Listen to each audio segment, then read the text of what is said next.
Wait, are there any rules? Good evening, everyone. Welcome to Duckman TV. Got another episode here with special guests. So some of the young talented superstars from Castle Hill High School, their squash program of all things. So it's the first time I've interviewed a bunch of squash guys. Did interview an old guy last week, Darcy Arnold, and he's got some stories to tell. So let's roll through the list here. So we've got James Slade, William Slade, Harry Swaley, Darwin's not with us at the moment, and Ian, who's also known as Mr. Cool, Mohammed. So let's start off with you, Ian. Why did you come up with that signature email? And I heard it's your YouTube page too. Oh yeah, that's because like when I was in primary school, everyone used to just call me the cool kid because I would just rock up with all of these medals around me. Yeah. So you got all them from squash, or did you get some of them for your email name too? Yeah, they were like half. Like I've got half of them here, and then from my name, and half of them from squash. All the gold ones are from squash. There you go. All right, let's jump over to James and William. So, which one of you two? Like, I followed cricket for years and years, and Steve Waugh is my favourite player, but Stephen Marker in the Australian squad. Which one of you two is the better brother? Overall, I think it's fairly even. But if we played right now, I'd say Will would beat me because I've been out for a bit. Yeah. But he's been continuously training. But before I was even injured, we were always like neck to neck, you know, very close. It just really depends on the day. So yeah, very close between us. Yeah. Harry, you're sitting up here all nice and quiet. Where are you at Port Macquarie at the moment? Yeah, I'm out in the bush with my grandma and my dad in the lounge room. So, all right, how did you boys all get involved in squash? I'll start with you, Harry. Your dad invited me to come along, and that's how I found about the success you guys have, because it's very hard to find some of the information unless you're specifically involved in the game or involved with the schools. How did you all come about getting involved with squash? So well, a lot of people who play squash, we all know that it's more of a smaller community sport. So when you want to get into things, you usually have to like know someone so that you can find out where all the courts are. Yeah. And when I started, I used to do it as a practice for hand-eye coordination because I played baseball for a while, and so I used to do that as a kid. And when I moved up to Canberra, I'm no longer there. Dad ended up getting me back into squash because like they didn't do baseball up there. Yeah. And that went along for 4 years, and moved back to Sydney, and now I play with all these boys because, you know, eventually you find out through the community, oh, you go to my school, don't you, and all that. Yeah.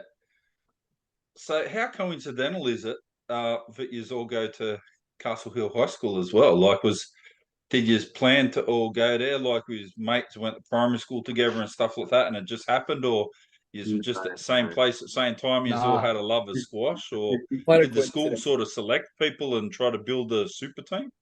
No, like James and Will, I had seen them quite a few times before we started year 7 because we used to go to Borkham Hills like at the same time, and then it just happened that they like came to the same school, and then Harry spawned out of nowhere. He came like 2 years ago or something, and then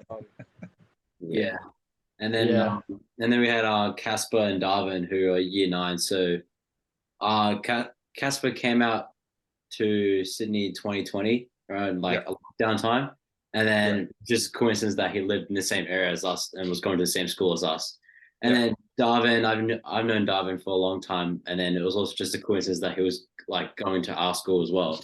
So initially it was just me, James, Ayan, and then Harry came in, and then Casper and Darwin came in as well. So, and then that just magically happened to be, I guess. So Castle Hill is just a really good area for it. Yeah.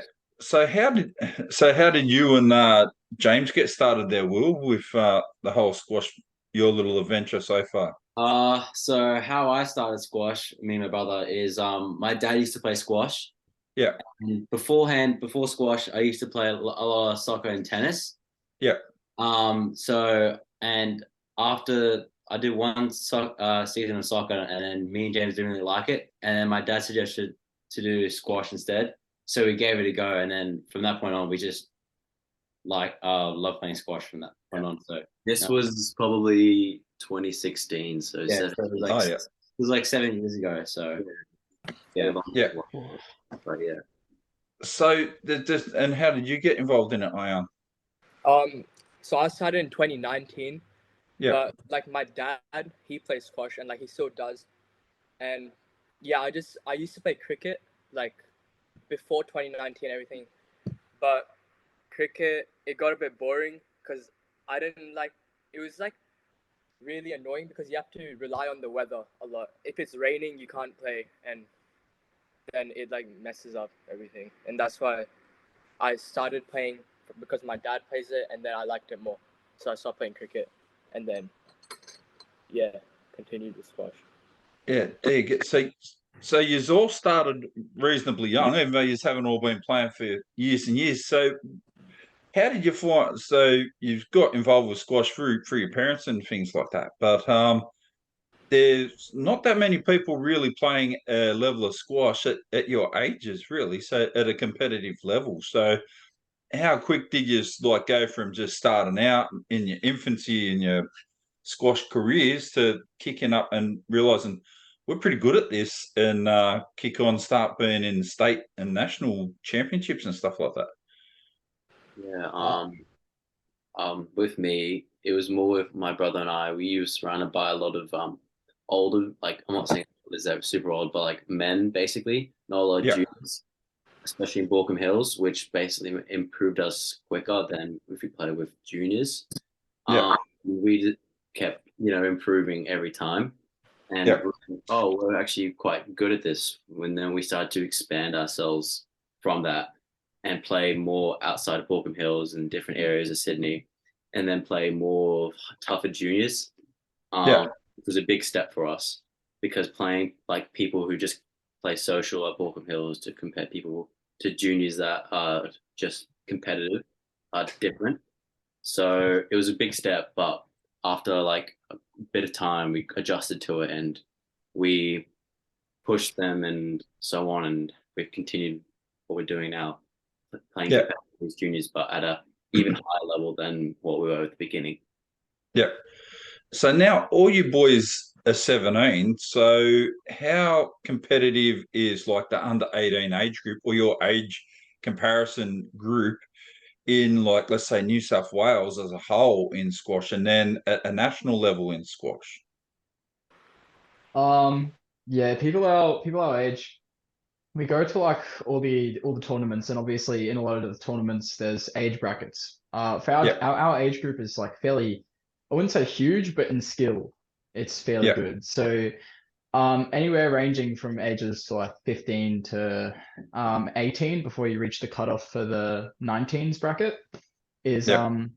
really, really big. As soon as you hit around 19, you'll start to see people who like go overseas and start training and all that. Yeah.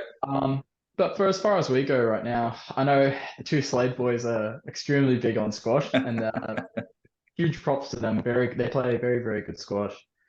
And me and Ayan, we go to the same court. We're getting there. We're not quite there, but we're going well. Yeah. But yeah, as far as our area goes, it's going pretty well. Huge thanks to the fact that we all do play with men. That you start to see a boost in skill once you start to play against people who are older than you. So Oh, 100%. So that's the best way to develop your skills is to challenge yourself and play better people. So if that means that you got to play out of your age group and play up against men, then that's what you need to do. That's the challenge to get out there. So just got Darwin's jumped in now, managed to get on. Yeah, Darwin, how you going? good. So I'll just ask the boys before I'll ask you too. So you're the youngest of the lot at the moment. How did Yeah. you start your venture getting into squash? Oh, well, my cousins play squash and they're quite good at it. Yep. Yeah, they are probably one of the best in Malaysia. So that's seeing them play, like it inspired me to try and play. Yep. So in Malaysia, is there like a professional level in Malaysia? Yeah, the standards are higher, training's more intensive. So yeah, it's quite different. Yeah. So what is there a professional level overall, guys, for all of you? Have you seen a professional level in Australia, or like are the best players in, like, let's say the top 20 or whatever in men's, are they competing at a professional level, or it's not really quite that high at the moment in this country? In this country, we're not up there as we were before. Before we would we had like greats like Jeff Hunt and so on that got to world number one in squash in the whole world. Now it's kind of dropped off a bit, and people in Australia professionally get to probably about 100 to 60 ranking in the world, which is different, obviously. But where we were once like very, it was very popular here. It was very competitive, and as a result, a lot of top players got to very high levels of rankings. But now that it's not so common anymore, a lot of people their rankings they don't get that far because of maybe there's facilities they have, so on, and it's not really promoted that much anymore. Yeah. But there is a professional level here in Australia, of course, just not as it was before. So so there's not as many people competing at that level, obviously. No, not here. So in regards to Castle Hill High School now, what did so that's not a selective school at all, is it? No. Not at all. Yeah. So I was going to say, what did your principal think of when he just realised all of a sudden, because it must have dawned on him sooner or later that, like, I've got all these champion squash players, like very good competitive squash players. What do I do? So when did they realise that, and how did they manage that? So I'm quite sure squash is not one of your probably 5 big sports, being like soccer, rugby league, AFL, cricket, things you might dump a lot of time and money into, like they tend to do in basketball. What did he do when he realised that he had like high caliber players at the school, and he had so many all at the school at the same time? How did they manage that? Well, one of the things was that because in year 9 and 10 we have bus sport, meaning that we go to like different areas, like different sports, right? And well, I didn't expect it, but squash was one of them. So everyone in our grade got to go to squash at least once to try it out. So I think that's how they were trying to give more recognition to it. Yeah. And I'd also think that even from the beginning, I can definitely tell when I started year 7 to where I am now, there's a different shift on a bit of like how squash is promoted in our school. Because when I started year 7, there wasn't much. No one knew who James and Will Slade were, and like if they played squash at all, and how good they were. And then now in year 11, after so many times of like playing squash for school and around the country and around the state, I think they give more more awareness, and they promote it more, I find, than they did when I started in year 7.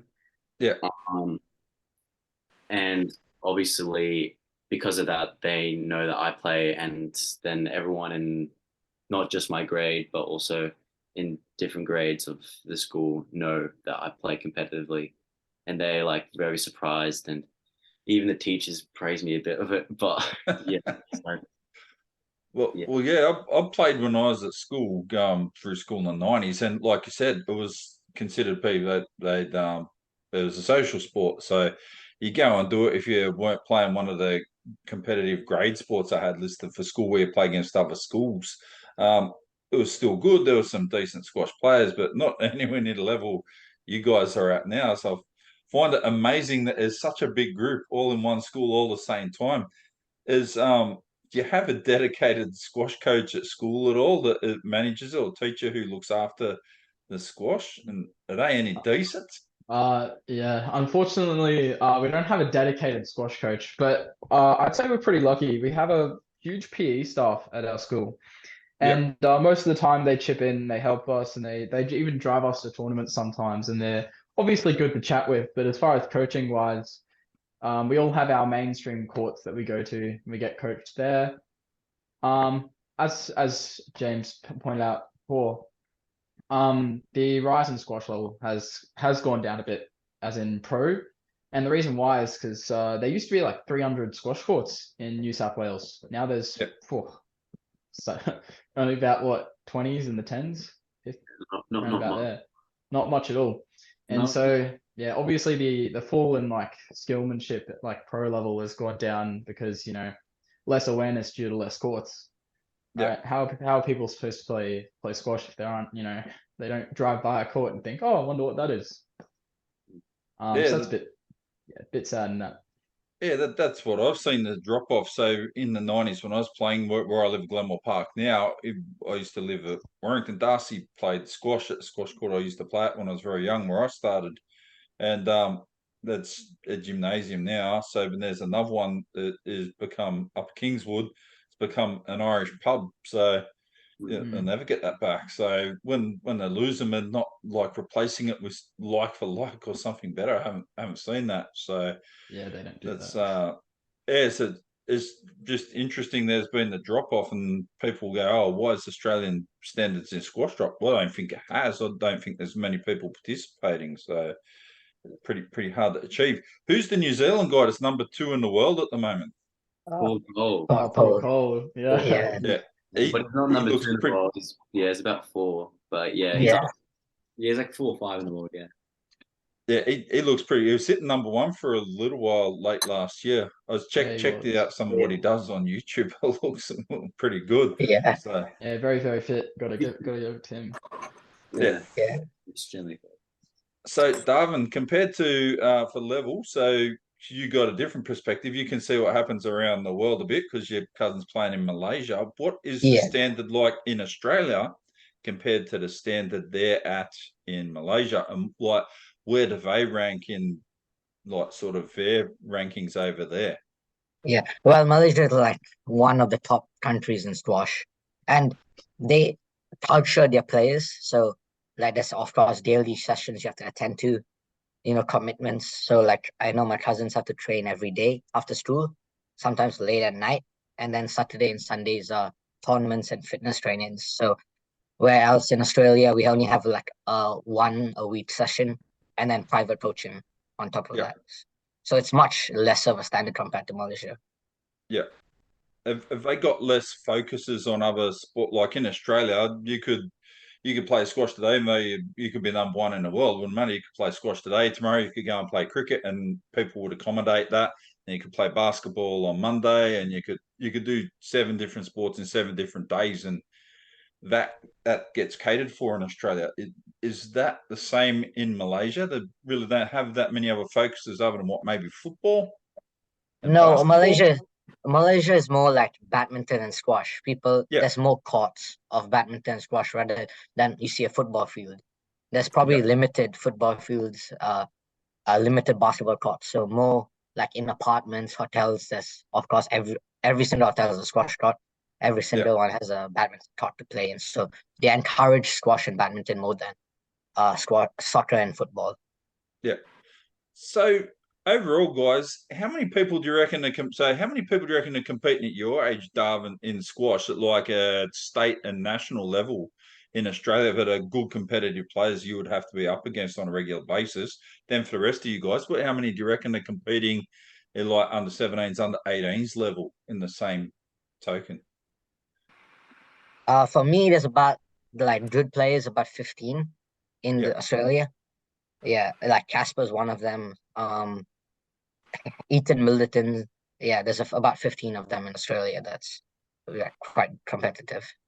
yeah, Yeah, you know the other guys like they tend to just come and play the tournaments. So let's start in that people. yeah, Yeah. I'd say for like my age group, I can say it's for Will, Harry, and Aon. Most likely. There's a bit more than 15. It's probably about 20 to 30 people in Australia that play like in national tournaments. yeah, New South Wales, if we're talking, it's probably less than that. Like 10 maybe. So it's obviously with 30 people, there's more it's more competitive, but also it depends where they're from and how easy, like how much they train and access to squash courts. But the top 30 of that, which Will and I I could say we're included in is very like competitive and very like they put time and effort, and some of them even represent Australia with other countries for junior level. So it's pretty competitive up there. New South Wales, I'd say, like we do have a little bit of like me and Will are the top in our age groups for New South Wales. Yep. Top people. So of course there will be other people that we play against and our level as well. Like one person named Thomas Scott. He's up there with us. But yeah, that's pretty much the competitiveness in our age group. Yeah.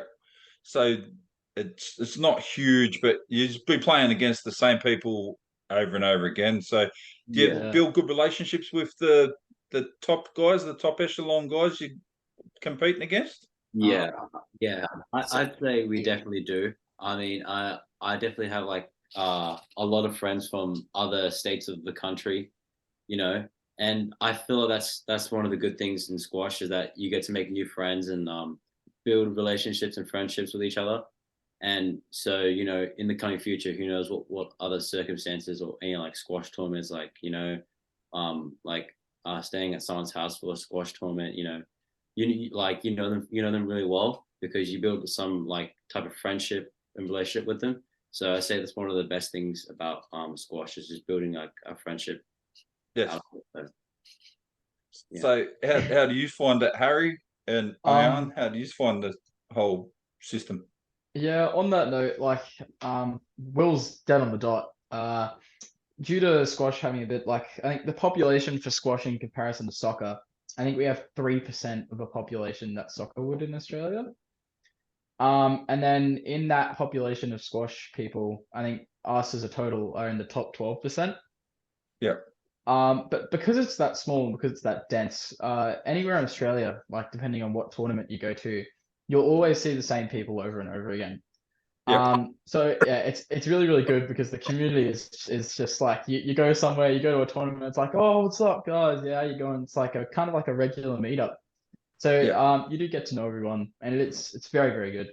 The community in squash, I just really, really love it. Like everyone's friendly. I don't think you can meet hardly any like douchebag squash players. So yeah. I think the camaraderie is really good. It's really important if Australian squash is going to be strong because, like, you guys are the future. Like, how long do you think the best players in the world are lasting in squash now at the top, let's say, top 20? Would you be in the top 20 in your mid-30s? Could you do that? I'd say you can, but the most common is you'll probably be reaching a peak for professional level. At that level, would be your peak age would be 28 or around like late 20s. So that's when they'd be peaking and that's when they'd be reaching the highest possible. I'm not saying you can't be like number one in the world at 30 or 33. It's possible, but your best chance is that age bracket of late 20s, around 28. Yeah. So how old's the world number one, and who's the world number one at the moment? The world number one is an Egyptian, Ali Farag. I think he's about 30. I'm not 100% sure. He's either like 29, 30, something like that. I think he's 31. I think he's 31. Yeah, something like that. But he's a 31. I just checked. He's a very consistent player. So I think he deserves a spot definitely because he's just so consistent with his game and just, you know, you never see him lose at all very often. He's that consistent with how he plays on the court. Yeah. So if you guys played as much as you possibly could, right, as many games of squash and tournaments and everything, national tournaments, state tournaments, even internationals, if you could go that far, what's the most number of games you reckon you would be playing in a year? Jeez. Oh, yeah, that's a tough question because it really depends on who you play, or who enters the tournaments. Oh, Aeon, your mic isn't working. He's on mute. Yeah, give him a sec. Oh. I reckon I would have lost count. I put probably too many, you know. Hundreds, I'd say hundreds. Yeah. So could you potentially be playing every single week of the year? Yeah, 100%. Yeah. So would you need to be playing every week of the year to be that competitive? Say you're staying up the top of the list, or could you have like 3 or 4, 6 weeks off or something like an off season, where you do other stuff and have a normal life outside that, or it's not really conducive to do that if you want to maintain your rankings? No, I'd say like, well, for me personally, you want to be playing, of course, like periods where there's not much tournaments or action going on. You'd still want to be playing a little bit of matches because it helps you with your match fit and with like your tactical side of the game. Yep. And you'll be sharp in that period where you're not playing as much tournaments or matches. So I wouldn't say there's an off season technically. Yeah. I'd say it'd be more like, your Christmas and New Year's and all that would be kind of like your break. Yeah. Yeah. Everyone else. But even so, like during times where there's not much tournaments, like I said, used to be playing a little bit of matches here and there. Yeah. So you still have a quieter time. So what is in the year, when is the peak time to be having like state tournaments, nationals and internationals if you go that far? Winter.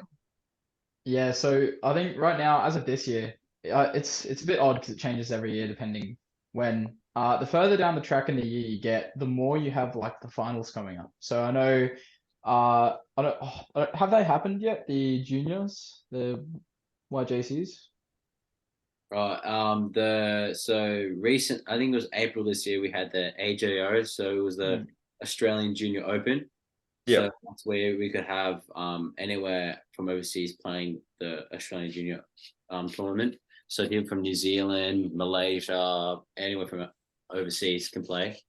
And then another tournament that's going to happen in a week and a half is called the AJC, so the Australian Junior Championships. So that's where all the Australian squash players around Australia come together and play this tournament, and obviously play a tournament and then see who's the best player for the age groups in Australia. So yeah.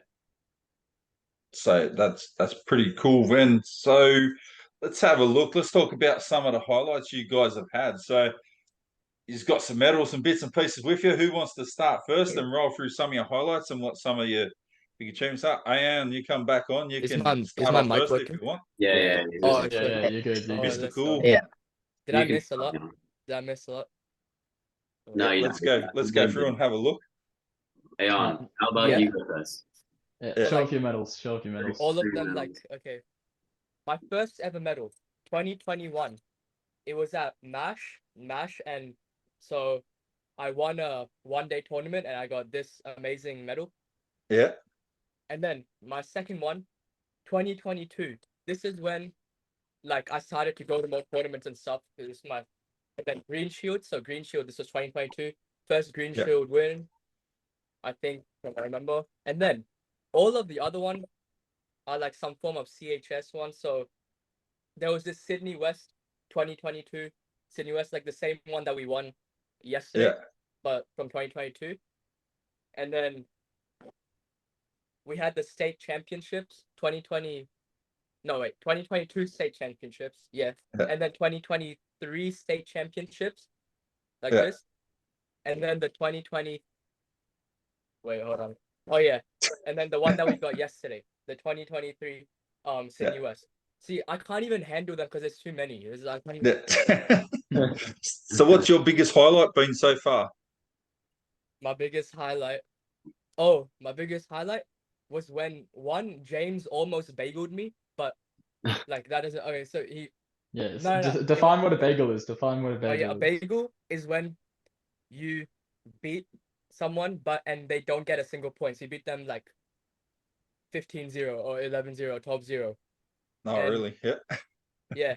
And James almost bageled me once, but like that's not my highlight. That's James's highlight, obviously. But I've done that to plenty of people before, so yeah. But yeah, it feels good. All right, who wants to go next? I'll volunteer myself. I don't have them with me because I'm in the middle of nowhere right now. Yeah. But I know recently all the open tournaments started to happen. So you had the Sydney Open, you had the Tasmanian Open, you had the Canberra Open. My biggest highlight was I won the Canberra Open this year. I was really happy about that in Division 1. I even got to verse some guy from I think it was the Netherlands. That was pretty cool. Yeah. So that was a really, really good, tournament win. I mean, we have more opens coming up, like the New South Wales one.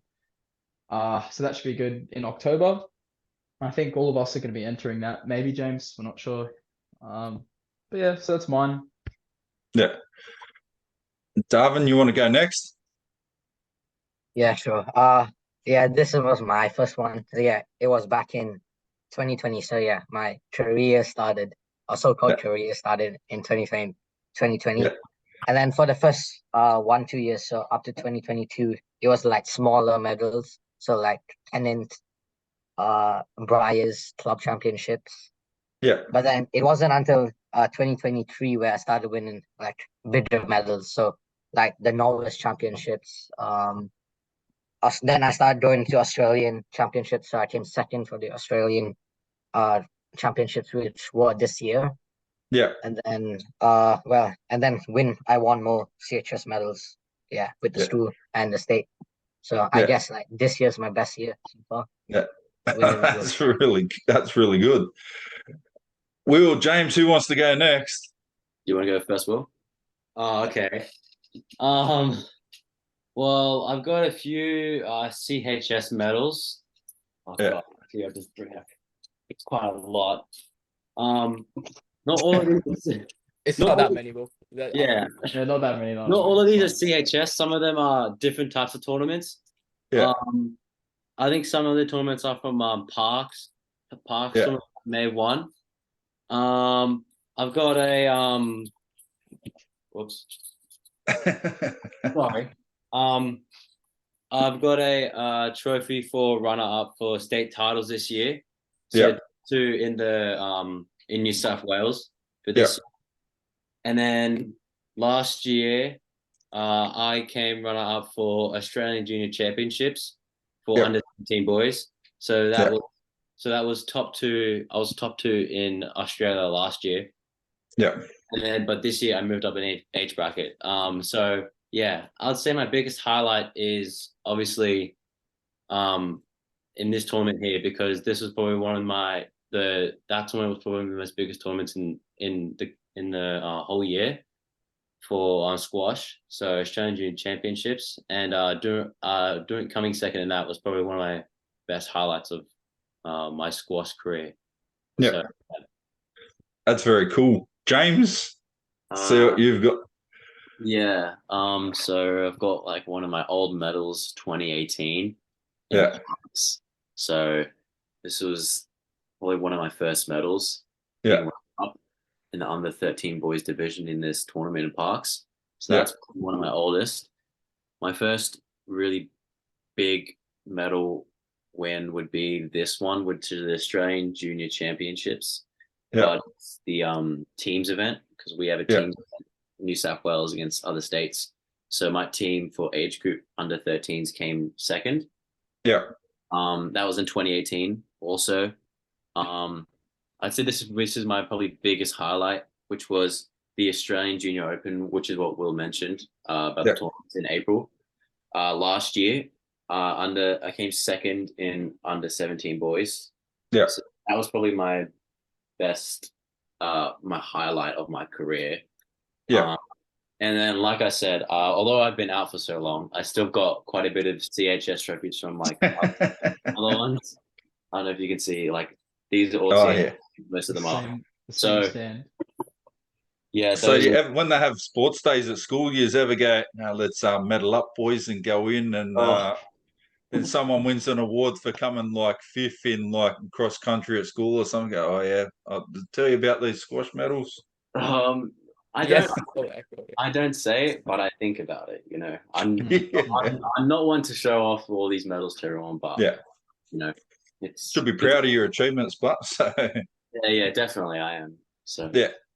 So who's number one in New South Wales at the moment in the 17-18s age group, and who's number one at the moment in New South Wales in 14s and 15s? So we'll start with you, James.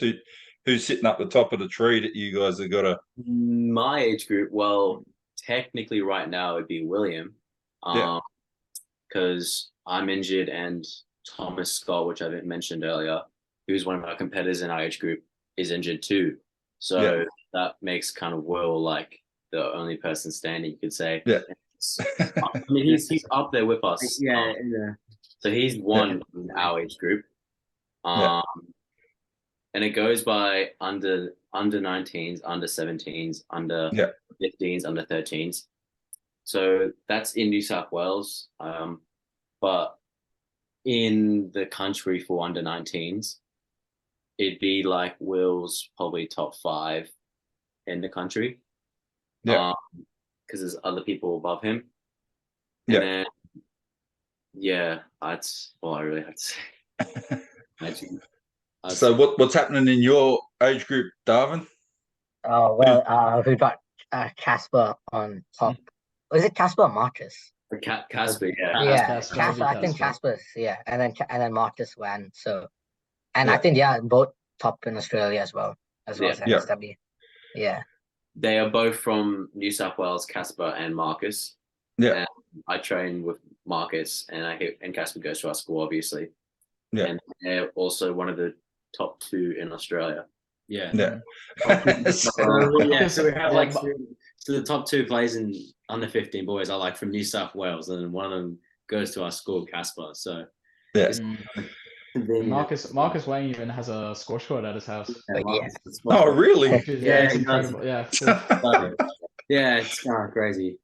So. Well, that sometimes I've seen some South African guys and they from rugby and swimming and stuff, and they built pools in their yards, and their parents bought like houses where you could put football fields and that stuff, so they could train and do all this stuff. As next level stuff when you get to that absolute top echelon stuff there. So, is squash in the Olympics?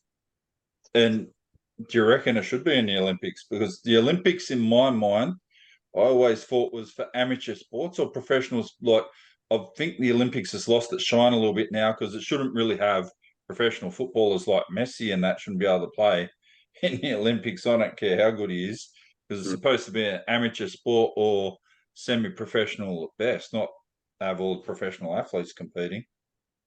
Squash isn't in the Olympics. I think one of the main reasons why is because it's so when you get up to the pro level, you have courts. They're called glass courts or glass courts. Yeah.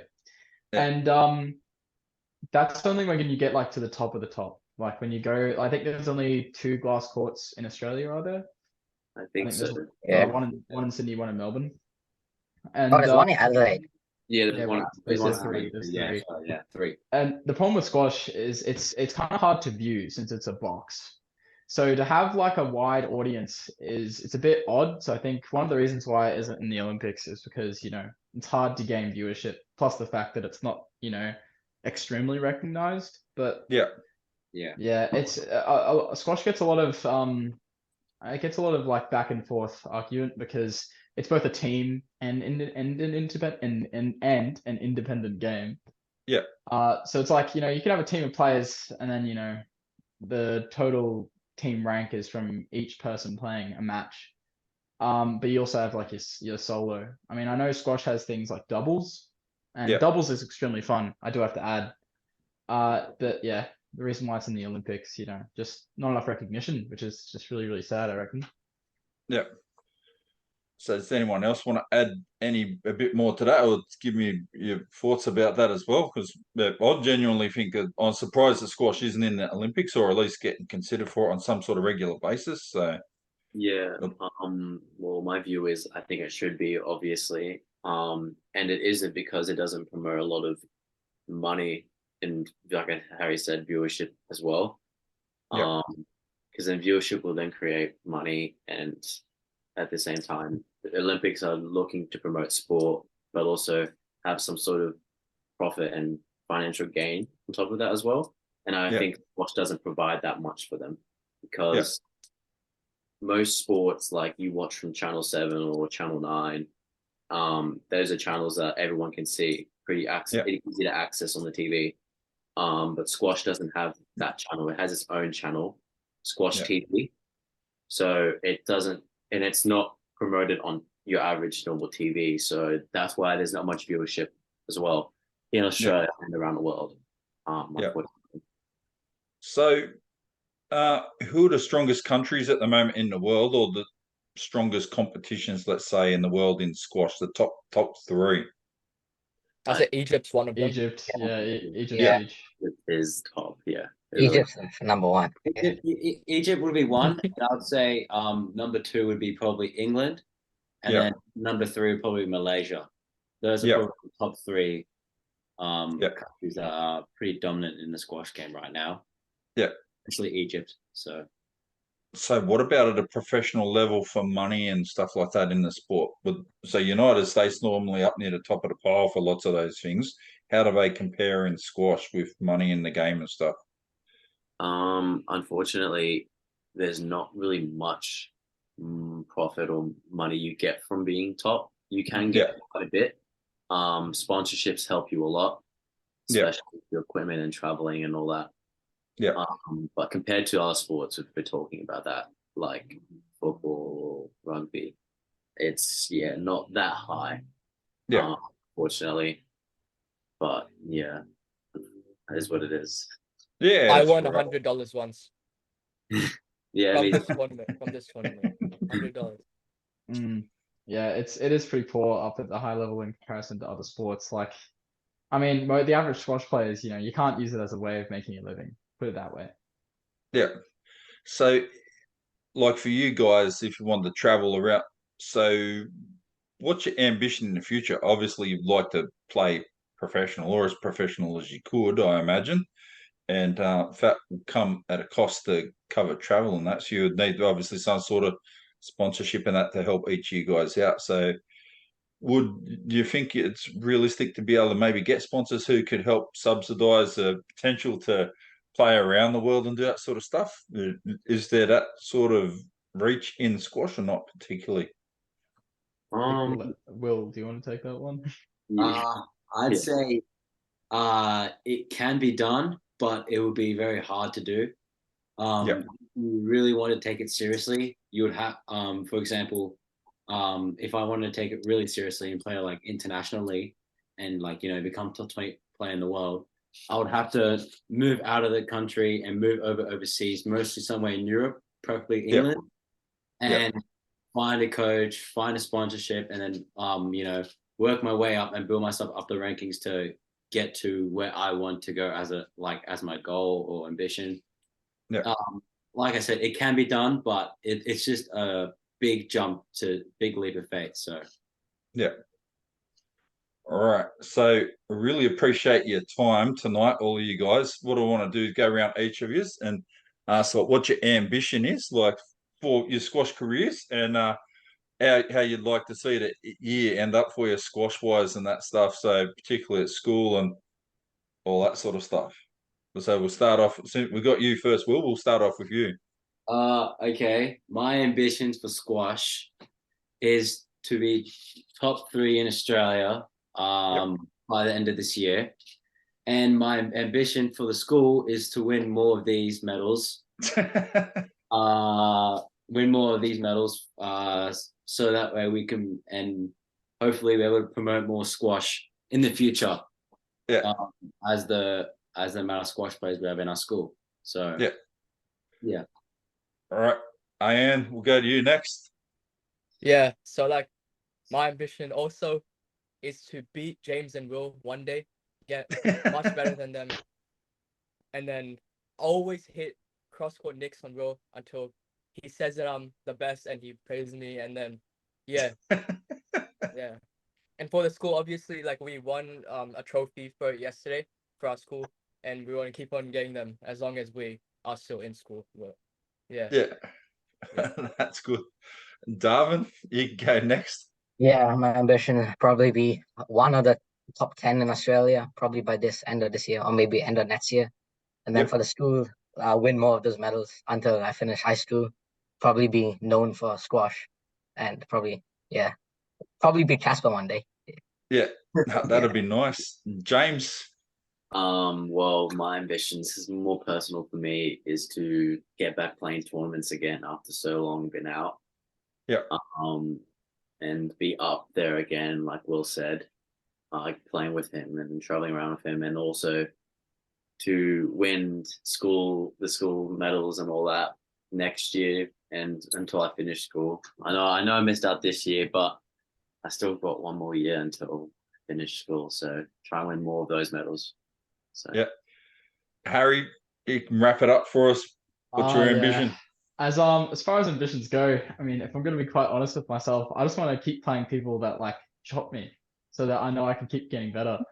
Because my favorite thing in squash is like I prefer having a good game and like losing against someone who like absolutely thrashes the hell out of me than like actually winning. Yeah. Because like there's only way to go from there is up. But it's a lot of fun when you always play people better than you. So as long as I can be better than I am today by the end of the year, I'm happy. Yeah. That's good. Boys, thank you very much for your time. Really appreciate it. I know it's a Saturday night. It's been a great chat. Thank you for all your time. I'll stay in touch with you guys. For anyone that's listening and watching this now, this is going to go on Duckman TV, on YouTube, and on Facebook. This will become podcast on Weekend Warriors. Boys will get a copy of this as well. They can share and populate around the universe, put on your school TV system if you can work out how to hack it. And wish you all the best for the future and look forward to staying in touch with you guys. Everyone, have a fabulous week. Keep on ducking, and I will catch you all again next time. Thank you, man.